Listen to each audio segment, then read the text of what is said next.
मित्रों, जय श्री राम, जय श्री वाल्मीकि भगवान। आज दिनांक 13 जून, आपकी बात आपके साथ राकेश मोहन त्यागी इस अंक में आपका सभी का हार्दिक स्वागत, अभिनंदन। मित्रों, आज मैं आप सभी के समक्ष कल बीती 12 जून तारीख के महत्व के बारे में बताना चाहूँगा, क्योंकि मैंने कल देखा इस देश के किसी भी मीडिया स्तर से वह जो अपने को बहुत बड़ा संविधान का समर्थक, रक्षक और हर चुनाव में गरीब हित, राष्ट्र हित, सनातन हित के काम में लगे आदरणीय प्रधानमंत्री मोदी जी को संविधान बदलने का आरोप, आरक्षण हटाने का आरोप जैसे अनर्गल तरह तरह के आरोप लगाने वाले लोगों के मुंह में इस बीती 12 जून के बारे में बताने में कैसे मुंह में दही जम गया, ये देखकर आप सबको भी समझ में आएगा कि इस देश का एक बहुत बड़ा वर्ग कैसे सेलेक्टेड मुद्दों पर देश के जनमत को झूठे विमर्श में फंसाकर अपने राजनीतिक हित पूरे करने में लगा रहता है। मित्रों, मैं पुनः अपनी बात पर आता हूँ। कल 12 जून सन 1975 में इलाहाबाद हाई कोर्ट द्वारा एक बहुत बड़ा निर्णय लिया गया था, तब की प्रधानमंत्री श्रीमती इंदिरा गांधी के खिलाफ। और वह निर्णय था कि श्रीमती इंदिरा गांधी सन 71 के चुनाव में सरकारी मशीनरी का दुरुपयोग कर व धांधलेबाजी से वह चुनाव जीती थी और उनके खिलाफ वो इलाहाबाद हाई कोर्ट का डिसीजन आया था और उस डिसीजन के अनुसार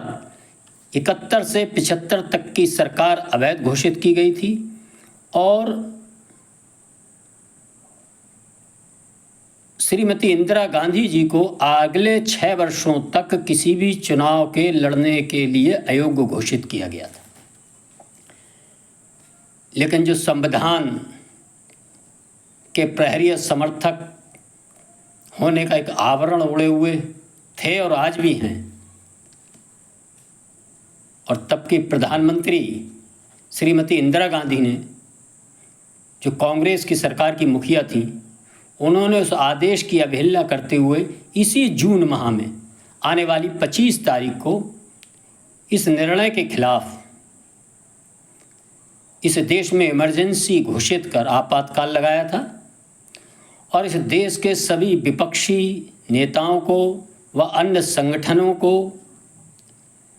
बिना किसी अपराध के रातों रात उठाकर जेल में ठूस दिया था। इस क्रम में राष्ट्र हित की भावना को लेकर चलने वाले संगठन राष्ट्रीय स्वयंसेवक संघ के शीर्ष नेतृत्व व उसके सभी कार्यकर्ताओं को भी जेल में बंद कर दिया गया था। ये है संविधान बचाओ और संविधान का सम्मान और न्यायिक प्रक्रियाओं के बारे में तरह तरह के प्रश्न वर्तमान सरकार के समय में उठाने वाली कांग्रेस पार्टी व उसके समर्थकों का दोहरा चरित्र। मित्रों, कल 12 जून का दिन का जो फैसला सन 75 में आया था, उसने दिखाया था कि कैसे इस देश के लोकतांत्रिक इतिहास में, लोकतंत्र में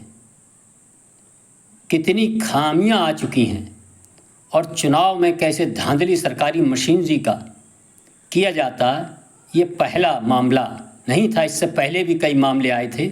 लेकिन हाई कोर्ट स्तर से किसी मामले में इतना सही फैसला, खुला हुआ फैसला आया था, ये पहली बार हुआ था। और इसी फैसले के कारण देश ने आपातकाल भोगा था। वह एक अलग विषय है।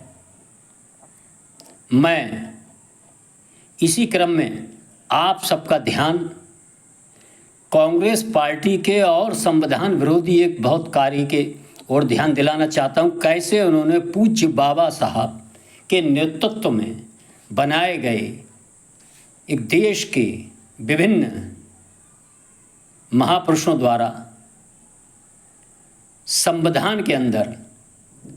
गैर कानूनी, गैर संवैधानिक तरीके से धर्मनिरपेक्षता, सेकुलर शब्द को बिठाने का काम किया था। इसके लिए ना कहीं संसद में कोई प्रस्ताव आया, न किसी अन्य प्लेटफॉर्म पर, केवल अपनी मनमानी से ये एक कार्य कर संविधान की मूल भावना से छेड़छाड़ करने का भी काम किया गया था। मित्रों, इसी क्रम में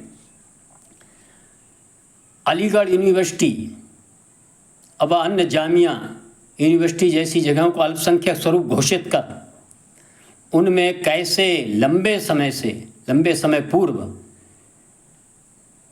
दलित, शोषित, पीड़ित, SC, ST, पिछड़ा वर्ग को किसी भी प्रकार के आरक्षण का लाभ नहीं दिया गया था। ये सब कांग्रेस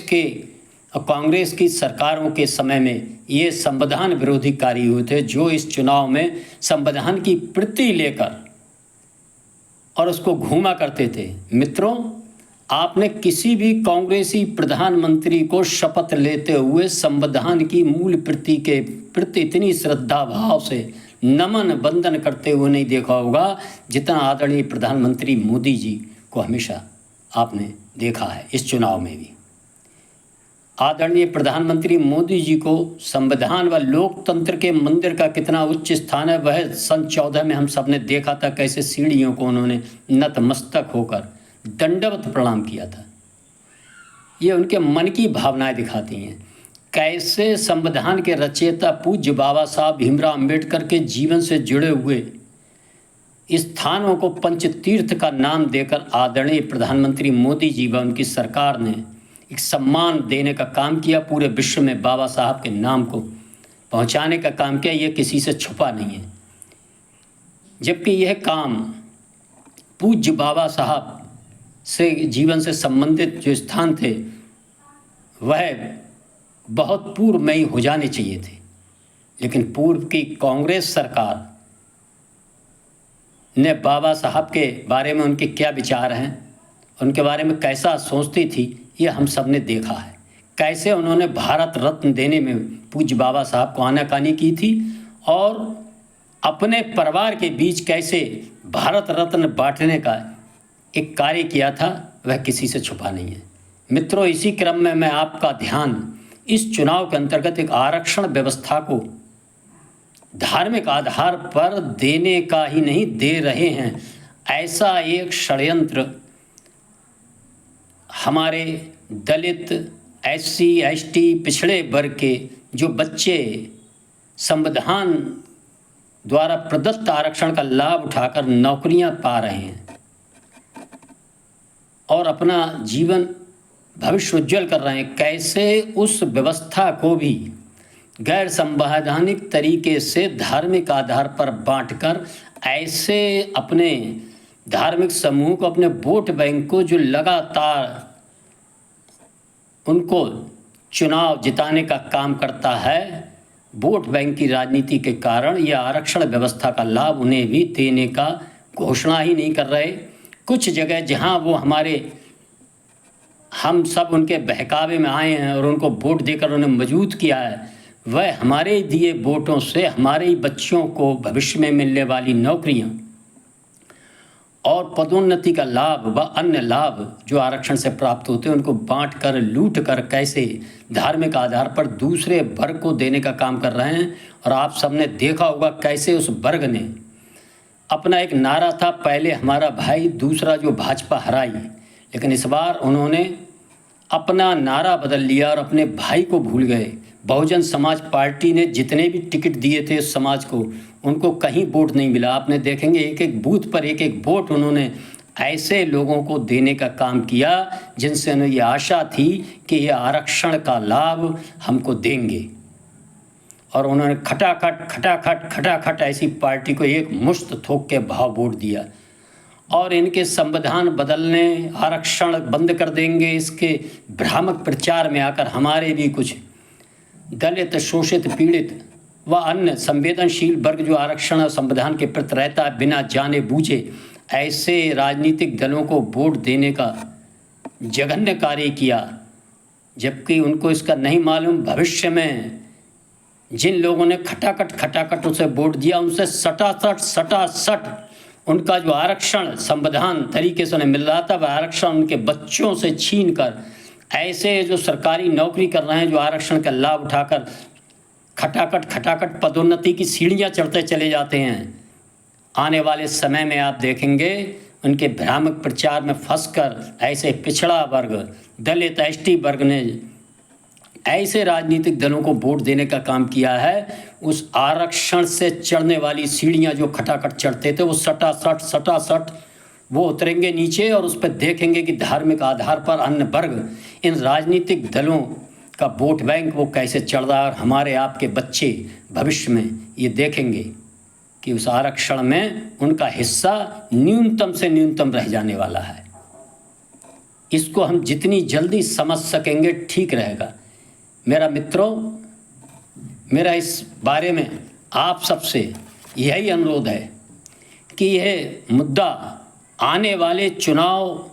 में भी चलने वाला है, चाहे वो 2027 का उत्तर प्रदेश का चुनाव, 2029 का लोकसभा चुनाव, देश के अन्य चुनाव। ये जानकारी देश को प्राप्त ही नहीं हो पाती कि कैसे ये राजनीतिक दल, कांग्रेस व उसकी तरह धर्मनिरपेक्षतावादी अपने को बताने वाले, चाहे वो तृणमूल कांग्रेस हो, समाजवादी पार्टी हो, राष्ट्रीय जनता दल हो व अन्य कोई भी वामपंथी दल हो, सब उसी रास्ते पर चल रहे हैं। क्योंकि किसी ने भी अभी खुलकर इस बारे में विरोध नहीं किया है कि हम किसी भी कीमत पर संविधान विरोधी ये कार्य नहीं करेंगे, किसी भी कीमत पर आरक्षण का लाभ धार्मिक आधार पर नहीं देंगे। लेकिन मित्रों, इसी चुनाव के बीच कलकत्ता हाई कोर्ट द्वारा ये निर्णय लिया गया कि